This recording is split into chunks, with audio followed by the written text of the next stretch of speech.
So how much special education students, that's important, and this is different from state to state. We believe in this in Oklahoma. This is important because we really actually do more weighting than most of the other states do. It's valued here, which I think is great. Cost reimbursement based on the amount of children with disabilities that you take is sort of, that's also there as well. I remember in org theory, I talked a little bit about what they do in Vietnam when there's a special ed student, right? You can buy special ed students. Yeah, so I'll repeat this for those of you that weren't in the org theory class. So in a class, you're basically told you're a teacher, you're gonna have 40 students in your class. And you can say, I will buy a special ed student. And what you basically do is you say, I will take one special ed student and you can reduce my class size by -5. And you can keep buying special ed students and volunteering to have them. You want your class size to go down, the cost of doing business with a special ed student is you buy more. And that's the procedure that they're using in the elementary schools in Vietnam. And most of the principals are saying the teachers are jumping at the guns to take special ed students because it reduces the amount of students that are in the class. So how that's working, my question is, are the teachers adequately trained to support those special ed students? But they're all volunteering because it reduces their class size. And that would be, it's a way of looking at weighting. So we do per pupil weighting in this state, and that seems to be what most of the states are doing, which is good to know, but we were one of the people that actually led in per pupil weighting. And if you look at the states that do it, you'll notice that most of these states are, of course, southern, non-unionized states, which should not surprise anybody.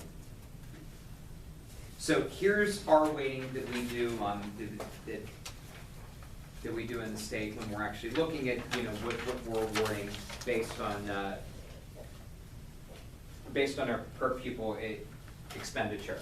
What I found to be incredibly fascinating was the fact that emotionally disturbed wasn't more than vision impaired or deaf and blind. Exactly what I was just thinking. And I don't have an answer for this. When I was making this PowerPoint, I searched high and low for this. Anybody have an answer for this for me? No, because it's much more difficult to I deal with. assumed it would have been the highest one on there. Me too. But I think it's, You thought ED would be, or multi-handicap? I thought ED. I think part of it though is that a lot of it isn't, Is it the cost of the materials for the vision? Good point. I didn't think. When Yeah, we've you know had what? I vision didn't think impaired about students, that. we've had to get the little With the reader technology, and the. you're right. And we have to hire the interpreter The for hearing the impaired, you have book to for have the the deaf. interpreters and all Yeah. that. but I also think the emotionally disturbed, a lot of times you think it's discipline. You're not to the emotionally disturbed quite yet. They're later, they are. Good point. Good point. Whatever. But they take a lot of one on them. Yes. Yes. But they're not diagnosed until later sometimes. I worry if they're throwing it, but see, so here was my thought, and maybe did you guys think the same thing? Does this mean in theory they're throwing more at the paraprofessional now to deal with emotionally disturbed? Yes, no, I mean, what have been your experiences? So like I said, I was surprised by this, but now that we're talking through it, technology costs, that makes sense to me, for screen readers and stuff like that. Those are freaking expensive. I don't know. I'd be interested in this. If anybody comes up with an answer, that'd be great to know.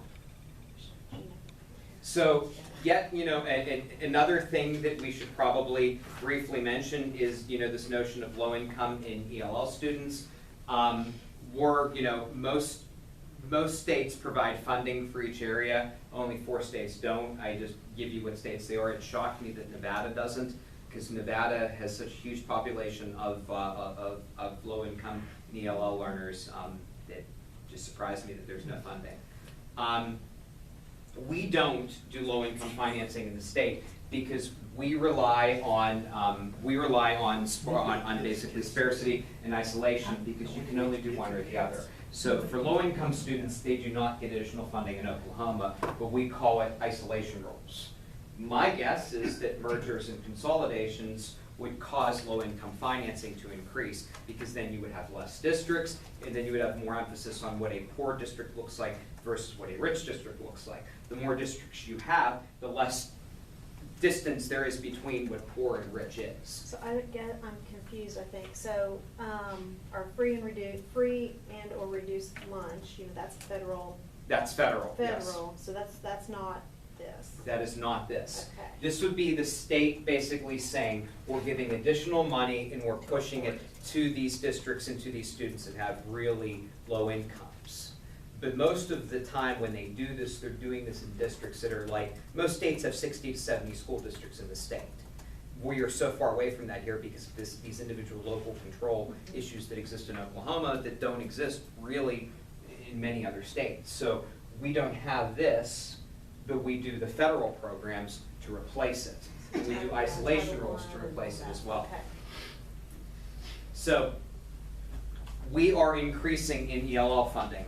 It's going through the roof here, and it tends to be what's on the list on increasing money in Oklahoma. What the state legislature wants is more money in ELL financing. And as those of you in Union know, that ELL could grow almost overnight, and you have to be prepared for it, and it'll double or triple before you even realize that it was happening, because ELL is pocketed migration. That's what it is. I mean, people come in, they pick an area, and as soon as they establish residency, friends, family, all move as close to that residency as they can because it's a built-in support system. Sometimes the district is not prepared to support it. The area in Pennsylvania that we lived in, we were a Bosnian refugee area. So we had 10% of the district that I went to now, it was Bosnian refugees because the Catholic Church took in Bosnian refugees. We had to hire teachers that spoke Bosnian. Do you know how much a Bosnian teacher is worth? They're worth a ton of money.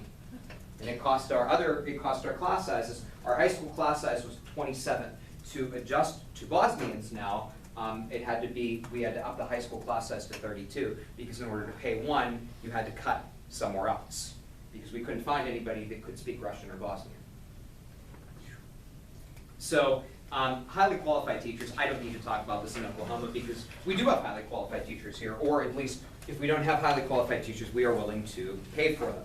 If I was in California or New York, we would be talking about, teacher qualifications. We're fine in this state here because we'll fund it if we need to fund it. So that's it. I really want you to know, like I said, I think this chapter matters. I think the patterns are important. So if you have any questions, obviously let me know. We're going to move on to chapter 5, which are revenue sources.